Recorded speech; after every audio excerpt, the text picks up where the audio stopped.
at it out here in the shop. Today, we're going to be switching gears up, and we're actually going to be doing some work on our big block Blazer. We're going to unbolt the front clip. I'm going to spin it around so it's facing out the door after I get the Camino fired up and pulled out of here. As you guys know, in my last video I told you this is going back to Dave's collision. He's going to be doing the inside of the box for us and doing a final wet sanding and wheeling on it. Get the old girl perfect. So this is going to be leaving the first part of June, first week of June, maybe the second week, whenever he gets an opening, he said, but that's the timeline that we're looking at. So we're going to fire this up, get it outside, and I got to finish putting some stuff away from the trip over there to US 131. I still got my race fuel, straps, stuff like that get put away, but then we're going to spin the Blazer around like I said and get the front clip unbolted, and as soon as the boy gets here we're going to be able to set it up on the trailer over there, and we're going to focus on getting the chassis painted up, and I got to drill a couple holes in the motor plate here. The bottom holes ain't drilled on the bracket, so I'm going to have to drill them. But yeah, I want to start getting this thing mocked up, so we'll be bolting the engine plate and water pump up to the big block here and putting Jay's cast iron heads on here just for mock-up purposes, you know, to get the weight.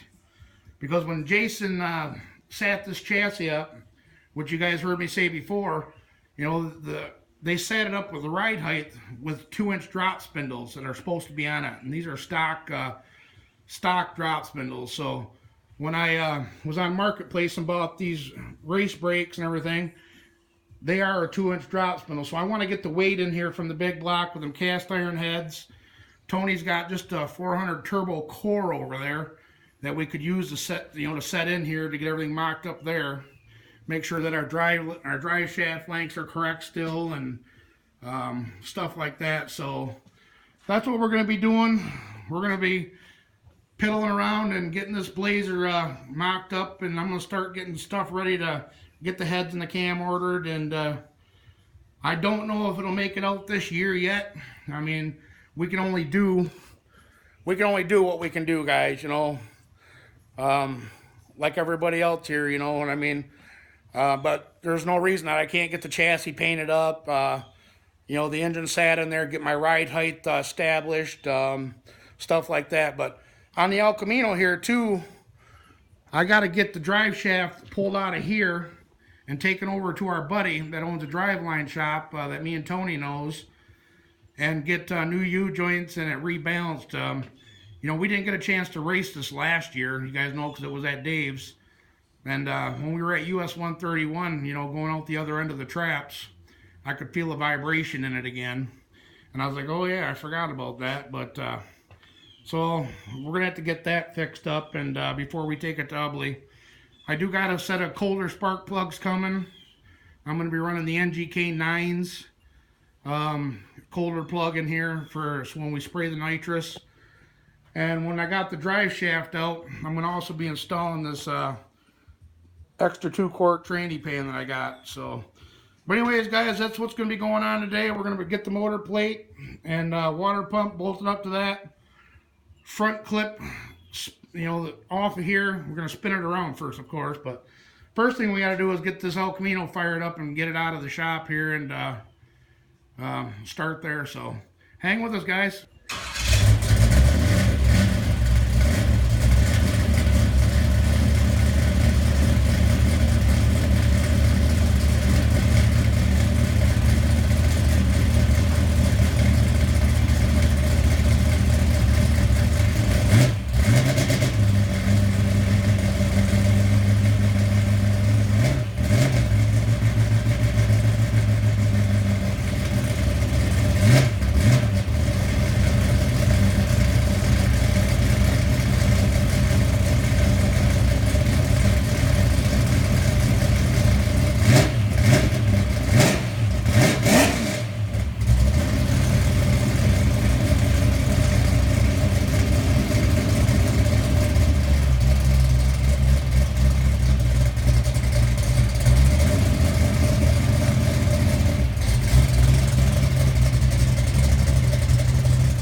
we got her off there.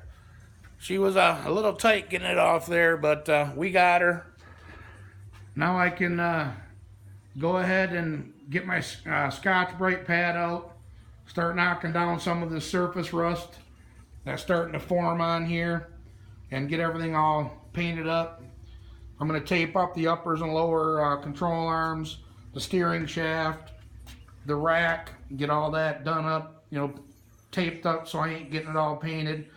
I also got to mark the bottom holes on this motor plate and drill them out.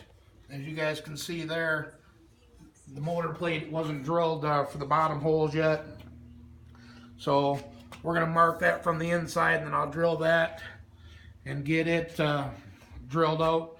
And then we'll get it bolted up here on the big block and get it ready to get sat in here. But yeah, I need to get this surface rust knocked down and get this protected. I was actually looking at these the racks. It looks like a Flaming River manual rack, and believe it or not, it looks like we got Viking double adjustable coilovers on the front, which is badass. So I mean, we got a lot of nice parts on the front end for, you know, this front suspension. But yeah, we gotta, after I get this engine put back in here with the cast iron heads bolted up on there for the weight, because I'm putting aluminum heads on there, so you know there's quite a bit of weight difference. So I'm just using them heads on here for now just to get the weight, because we got to take this back down to Jason at JW Racecars so he can set the toe on the rack. You know, he got it closer than what it was the first time, but we're going to set the bar angles up. We're not going to be running radials, we're going to be running slicks. So obviously, if anybody races knows that when you run radials versus slicks, the bar angles are different. We're going to be running slicks, or bias ply tires, no radials. So we're going to set the bar angle, the ride height. I don't know if I'm going to be able to get the ride height out of them shocks that are on it, but we'll deal with that when the time comes. But we should be able to get the front dialed in pretty decent with you know, with them cast iron heads, and the big block just sat down in it. That way I can get it back down to him, and we'll be one step closer. And in the meantime, I'll start getting the cam together and the heads together, and get it in my shopping cart, and hopefully soon we'll be able to order that stuff. And I'm trying to get my Summit bill paid down before I get, you know, make another big purchase. On my credit line through Summit, I get 18 months to 2 years to 24 months to pay off something. Well, as you guys know, when we got this big block from Ken, that was part of the deal. I had to order him a bunch of stuff and then give him so much cash. Well, I'm trying to get that paid down. I'm almost there to where that's paid off before I go ahead and, you know, and rack up another $4,000 to $5,000, which everybody can understand. We can only do what we can do when we can do it. So, you know, I do have Dave set me up with a job tuning a 69 Chevelle Friday.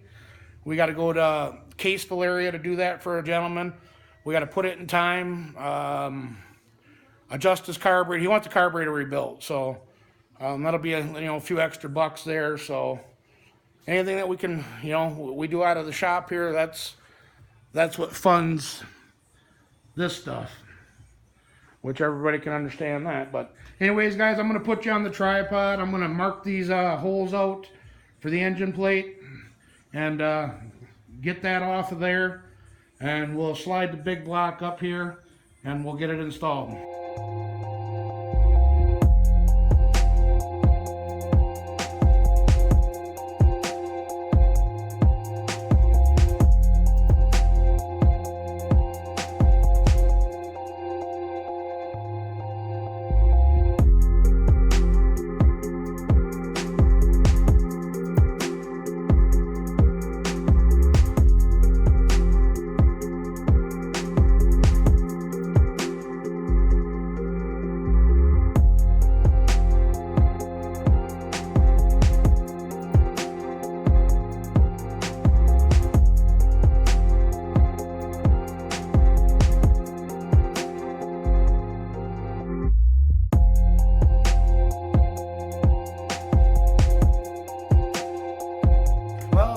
guys, we got the cast iron heads on the big block, the motor plate, the Mazier electric water pump.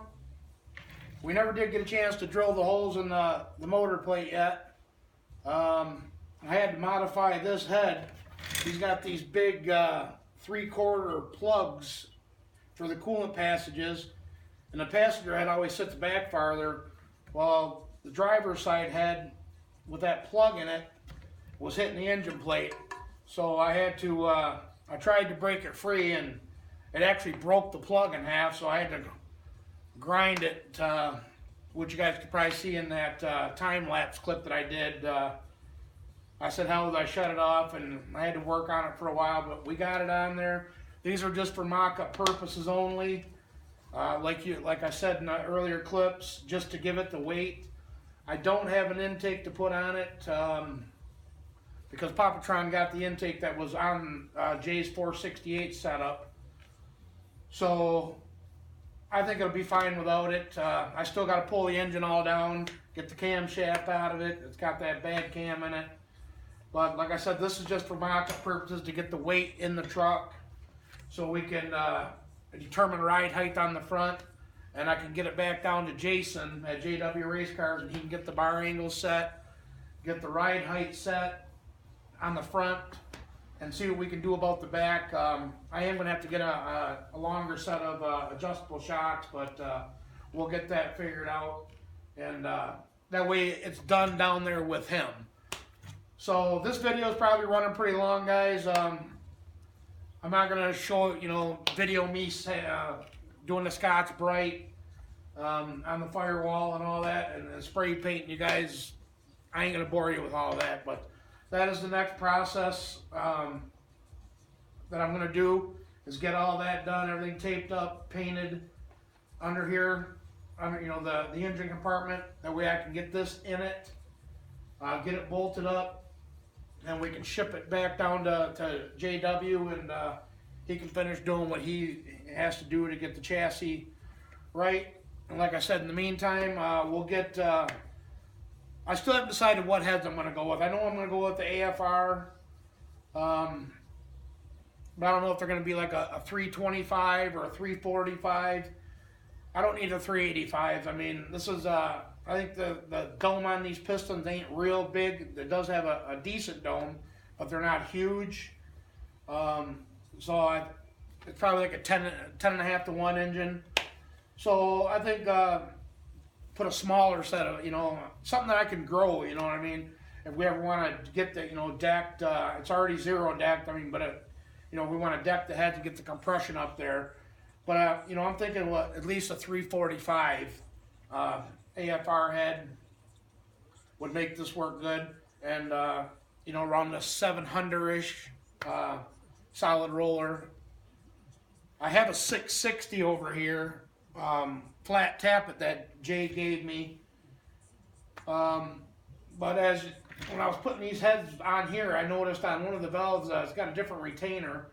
So the spring height is definitely going to be different on that valve, which ain't good. That was, I didn't catch it when I tore it down on his engine because I knew we were going with a different set of heads, so I never paid much attention to it. But when I was putting it back on there, that very last, it'd be the exhaust or the intake, no, the exhaust valve on number, let me see, that'd be number 8 cylinder. It's got a different retainer on it. So when you guys switch to a thicker retainer, it pushes the valve spring more, puts more pressure on the valve seat. So that's gonna, your open and closed pressures are gonna be different with that thicker retainer. So that's not right. So I'm not running these heads anyway. These are just for mock-up purposes. I thought they were an HP head, but they're just they were casted. They're 1975 passenger X head. They're not the HP heads. What are they? The 781s. They have been ported on the intake side, rather big. So that's good. Somebody did some port work to it, which is awesome. I mean, I never did get a chance to show you guys the video that Jay sent me of the 5-minute runtime on these heads with his old engine before I rebuilt it. But this sounded good. It sounded nasty. I mean, sounded real torquey. Nice cam. But anyways, junk. The heads anyway. I mean, for somebody they'd probably work good, but not for what we're going after. You know, I'm going to build this engine to be a naturally aspirated engine. Big solid roller, good heads. I do have to pull the pan off. I want to check everything out, bearings, while I got it out. So when it gets back from JW, we'll pull the engine back out of it, and we'll get it on the engine stand, tear it completely down, check everything, check the ring gaps, check bearings, and give a ball hone and put it back together. But here we go, guys. We actually did some work on the Blazer. About time. And like I said, I'm going to get my ass Scotch Brighton and do the rebuild on the frame and the firewall. So next time you guys see it, it should be looking nice and pretty. We're supposed to be getting rain tomorrow, so it's kind of late in the day, and I'm pretty wore out. I've been out here all day, but you know, I'm not leaving the El Camino outside overnight and letting it rain, so I need to get my butt in gear and get this done. So as usual, guys, I really appreciate everybody for watching. Don't forget to like, comment, share, subscribe, and we'll catch you guys on the next video. All right, bye-bye.